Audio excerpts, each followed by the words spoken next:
भारत पाकिस्तानच्या तणावाच्या पार्श्वभूमीवर LOC वरून एक महत्त्वाची अपडेट आता समोर येते आहे। पाकिस्ताननं गेल्या काही दिवसांपासून अटारी आणि वाघा बॉर्डरचे गेट बंद केलेले होते, ते पुन्हा उघडलेत।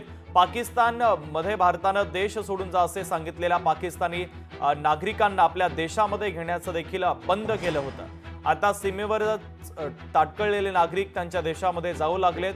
जम्मू काश्मीरमध्ये पहलगाम हल्ल्यानंतर भारतानं पाकिस्तानी नागरिकांना देश सोडून जाण्यास सांगितलेलं होतं। स्वतःहून जाण्याची मुदत 27 एप्रिलला संपलेली आहे। त्यानंतर राज्यात पोलिसांनी अधिकृतरित्या आलेल्या पाकिस्तानी नागरिकांना शोधून बसमध्ये बसून भारत पाक सीमेवर आणून सोडण्याची व्यवस्था केली आहे। हे नागरिक अटारी आणि वाघा सीमेवर येत आहेत, परंतु पाकिस्ताननं गेट बंद केल्यानं त्यांना त्यांच्या देशामध्ये जाता येत नव्हतं। तोवर भारतीय सैनिक प्रशासन यांनी अन्न पाण्याची सोय त्यांच्यासाठी केलेली होती।